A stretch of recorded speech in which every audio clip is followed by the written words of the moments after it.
Want to speak real English from your first lesson? Sign up for your free lifetime account at EnglishClass101.com. Hi everybody, my name is Alicia. In this lesson, I'm going to talk about how to use the preposition in English. Let's get started. Okay, there are three basic groups that I want to talk about for this lesson. The first of these basic groups is locations. So when I say locations, I mean specifically before like city names and country names. Of course, you can also apply this to regions. So maybe something that's larger than a city, but it's not the country. That could be a state or a prefecture or a province, depending on your country. So we can use in before the name of the city, the country, the region to express being inside that place. So let's take a look at a few examples of this. First, I'm in Canada, or he's in Europe, or we're in Egypt. So all of these sentences express that the subject, in this case, I am in Canada, or he is in Europe, or we are in Egypt, they are inside each of these places. So that means inside the country of Canada, inside Europe somewhere, inside the country of Egypt. Another key point about these sentences is that it sounds like they're visiting the place. So these expressions are used when we are traveling to talk about the place we are in now, the location we're in now. So this is a little bit different from sentence patterns like these, which express the place where we live. For example, she lives in New York City, or they live in London. We do not use at for these expressions, we use in. So when you want to describe when you're visiting someplace, you can use in before the place to do that. When you want to talk about the place where you live, you should also use in, but please make sure you use this live before in. So lives in this case, with he, she, or it subjects, and live in with I or you or they subjects. So we can use it to talk about our location, the place where we are physically located. And when we use in, it sounds like we are inside that place. I want to talk about a couple more specific uses, kind of more detailed uses of in. The first one I want to talk about is the expression, he's in the hospital. He's in the hospital. We can use in to refer to buildings, like community locations, like in the supermarket or in the bank or something like that. It's not as common as using at. For example, I'm at the supermarket, or I'm at the bank. We use in, again, when we want to emphasize for some reason that we are inside a location. We want to have that feeling of being enclosed inside a space. So if you want to say something like, I'm inside the supermarket, if you want to communicate that idea, you could say, I'm in the supermarket. Like maybe you're searching for someone else in the supermarket. You might say, I'm in the supermarket. Where are you? You might use it in that case. But more generally, to refer to the place that we're visiting inside a community, like smaller buildings, we tend to use at more often. In this specific case, however, in marks an important detail. This sentence means the person in the hospital here is sick. So he's in the hospital means he is sick. When we say someone is in the hospital, it means they have been hospitalized. That means they are staying in the hospital.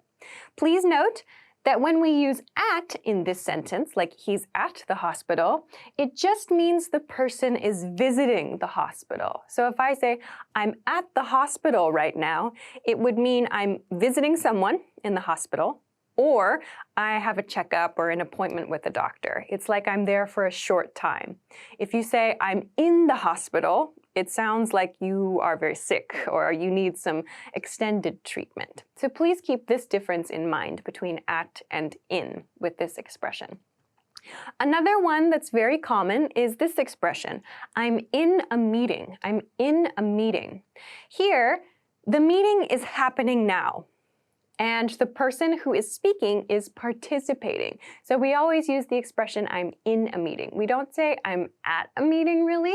We might say I'm at a conference. So for a very large place or a very large kind of meeting where many people gather, usually like at a hotel or an event center, you could say I'm at a conference. We generally use I'm in a meeting. I'm in a meeting. Okay, so let's move on now. After we've talked about locations, I want to talk about time-related expressions. So there are many different ways that we can use in with time. First, we use in before a length of time to express duration. So that means how long something took in the past. Or to talk about the future, after how long something is going to happen. Let's look at some examples of this. First, let's meet in 10 minutes. That means 10 minutes from now, I want to meet you. So let's meet in 10 minutes. Or he finished his homework in 1 hour. This sentence means, in the past, it took him 1 hour to finish his homework. He finished his homework in 1 hour is a natural way to say that. Another one, future, we're leaving for our vacation in 3 days. So this means 3 days from now, we are going to leave for our vacation. Another one, she's going to graduate from college in 1 year. So again, 1 year from this point in time, she's going to graduate. The test results will be ready in 3 months. But this one I want to talk about quickly. In the next few days, you'll notice that this in comes at the beginning of the sentence. That's okay. So in the next few days, this is my time period here. In the next few days, meaning maybe 2 or 3 or 4, we may ask staff to work overtime. So this is referring to, again, a future duration. Never in my life have I seen traffic as bad as today's. So here, never in my life, never in my life. So this means in the speaker's life up to now. So like from the past up to now in the speaker's life. This is the time duration here. So there are many different ways we can use in. One key point to remember is about expressions like this. When you're using, 10 minutes or 1 hour or something like that, please be very careful about your use of singular and plural. So for example, in 10 minutes, don't forget this S sound when you're speaking and don't forget the S when you're writing. When you're using singular expressions like 1 hour or 1 year, please note you should not use an S here, not 1 hours, not 1 years. So please be careful of this S in your speech and in your writing.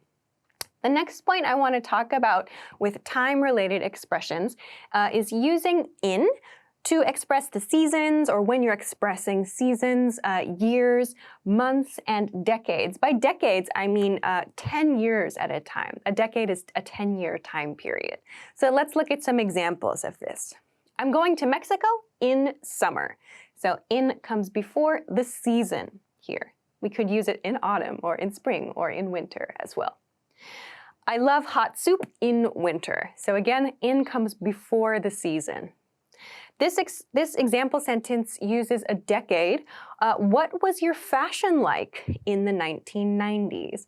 So please note here in the 1990s, we use the to talk about decades. So in the 1980s, in the 1970s, we use this the before decades, In the decade name, don't forget this S. This means like the group of years inside that decade. So 1990 to 1999. So that group of years, more than one, in other words. That's why we include this S. Okay. One more, our company earned a lot of money in 2017. So here, in comes before the year I want to talk about. So we can use in these ways as well. The last point that I want to talk about with this group is time of day expressions. So there are a few times of day that we use in with. We use it with the expression in the morning. So I wake up at 8 in the morning, or in the afternoon, or in the evening. We use at with night. We do not say in night, we say at night, at night. So please remember these 3 time of day expressions use in. Okay, let's go to the last group for today. The last group I want to talk about is position. Position, and then I'll have kind of a bonus section down here too. Position. We use in before an object or a place to express something is inside something else. So at the beginning of this lesson, I talked about using in with locations like cities. This is the same idea or a very similar idea, but on a much smaller scale than over here. Some examples. My keys are in my bag. So that means my keys are inside my bag. You can use either if you want.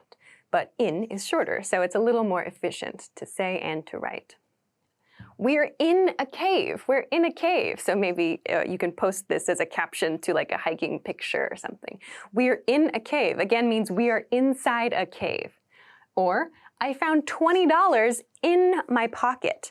So the common theme with all of these sentences is that one thing can be inside of another thing. So something in a pocket or in a bag or in a cave. We're like communicating that feeling of being inside something or something is inside something else. So that is what we communicate with this position use of in. We can also consider position like rank. So this is something you see a lot in competitions, tournaments, just various rankings of things. You'll see in before like the type of competition or before like the category. So let's look at some examples of this. Our team won first place in the competition. So here, in comes before like the competition, or it comes before the competition name, the tournament name, the race, the marathon, whatever like the topic is or whatever the competition is, we place in before the name of that thing. Another example, that restaurant is in the city's top 10 list. That restaurant is in the city's top 10 list. So here, the city's top 10 list is kind of like this competition, or it's this exclusive group. That's like the topic that we want to describe the restaurant belonging to. So we use in. That restaurant is in the city's top 10 list. Please note in these cases, we don't use inside. We're not communicating a feeling of like being enclosed in something here. We're rather describing rank or position kind of conceptually. So we cannot use inside in place of in these examples. All right, the last point I want to talk about is this kind of extra point. We use in when we're talking about our beliefs and our opinions. Some examples. I believe in you. So this is a very like encouraging expression. I believe in you, which is meant to like inspire confidence in someone. So we use in before the noun phrase, in this case you, before the noun phrase that we have strong feelings or a strong opinion about. I believe in something.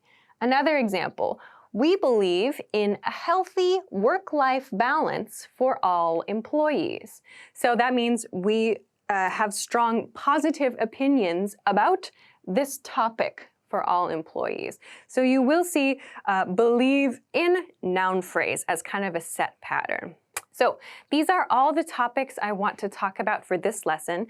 As I've kind of hinted at here though, there are many uses of in that are idiomatic. That means they're part of like a set expression, and that's something that will come with time and with study and vocabulary practice, understanding when to use in those cases. However, when you're talking about locations or time of day, or you're talking about position, you can follow these guidelines to help you choose between, for example, at or maybe on or by. So I hope that this was helpful for you.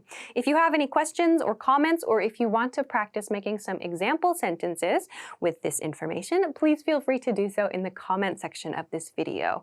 Of course, if you enjoyed this lesson, please don't forget to give it a thumbs up, subscribe to our channel if you haven't already, and check us out at EnglishClass101.com for some other things that can help you with your English studies.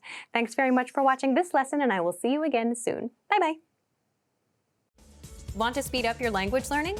Take your very first lesson with us. You'll start speaking in minutes and master real conversations. Sign up for your free lifetime account. just click the link in the description.